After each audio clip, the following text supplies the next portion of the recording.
talk about just can you talk about Slocum, I guess, to start with, and did you feel like that put any maybe undue pressure on Dungy? I don't know, not on Dungy. Did on me because I didn't handle it very well. I got I wasn't as ready to play the game. We didn't know until right before the shoot around today. It's a non-COVID, nothing, no injury that happened in practice. And I was a little bit rattled just because we've been working on a game plan. And then, you get to shoot around and you don't have that game plan. I didn't do a very good job of being prepared, but Chelsea and Amber calmed it down. I thought Michaela was really good. Jalen Mason, I've said before, you could tell Jalen Mason that she's playing the 5 tonight for 40 minutes and is going to have to guard their 5 player, and she'll do it. So the kids were fine. It was all me. It took me some time to settle in and find some mismatches, find some driving lanes for Chelsea to isolate and take advantage of. And then once you find it, it's just a matter of making sure you don't do something stupid like stop going to it.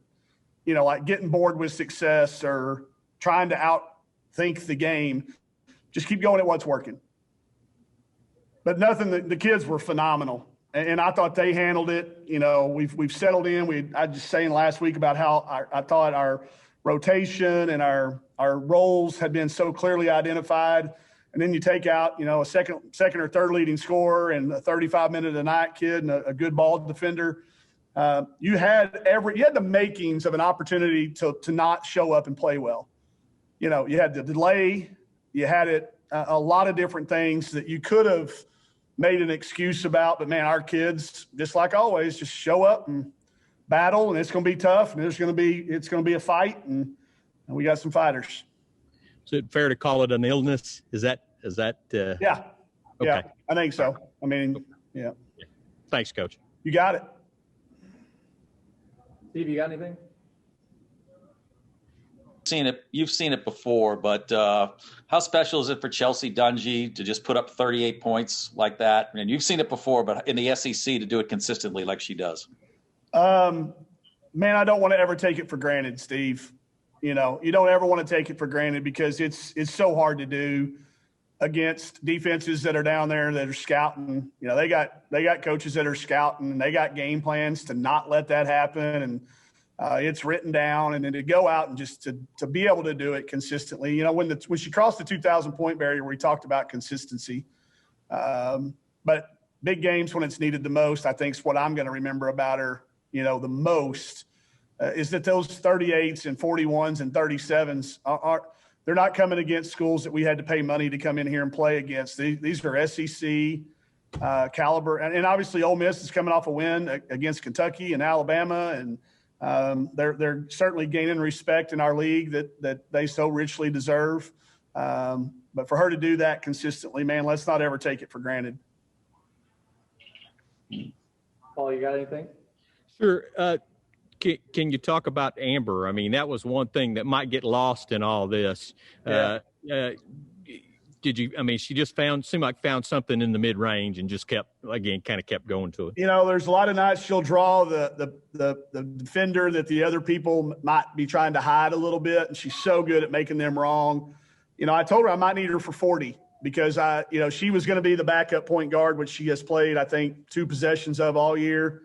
She's the same way. Coach, I'm good. Just get me in some stuff I like to run. And, when Matt got in foul trouble, it was probably a few more minutes at the point than I think what we had planned for. But, she thinks the game at another level, coming over saying, hey, Coach, I saw this last play, could do this. And I said, stop asking me. Just start doing it, But I think for them to step up for Destiny, they know how hard it is on her not to be able to be here and play and be here for them.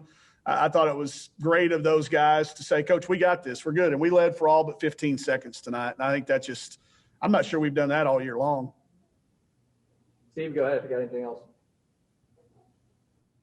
Heavy minutes and now the quick turnaround. NCAA tournament, that's what we told them. We said with this Friday, Sunday, that's what's going to happen at the NCAA tournament in a couple months or a month. You're going to play a game, you're going to get a day off, and you're going to rack up and do it again. So good preparation for us. But Sully, their legs, we've been working on it since August, not putting load on their legs. We took 4 days off last week. 4. And I don't think I've ever been a part of a team that took 4 days off with a month to play. But we did, because that's the confidence that we've got in them. We were a little sluggish coming out. So I think we've got the best athletic training staff in the country. They'll get there and get them ready. And I don't think our kids will even think they're tired because what they've been doing since August. Paul, you got anything else? Would any idea on Slocum for Sunday, or is that a no-go, or a who knows? It's a no idea. Yeah, it's a no idea. It's not I don't know, and I'm not telling you. It's we don't. Right. She wasn't able. She just doesn't feel well enough to even be outside right now. So it's not COVID, because we did get our COVID test back.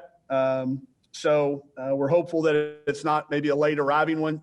We think she had already had it. She had tested for the antibodies. So I will just say she just wasn't feeling good. And a competitor like that, when you can tell, and you could tell, she wanted to be here so bad. She wanted to try, but she just couldn't do it. So that's why you have a full team. And she, I think she knew she's such a competitor. She knew that she needed to do what she could do now so that we can get her when we can most need her down the stretch.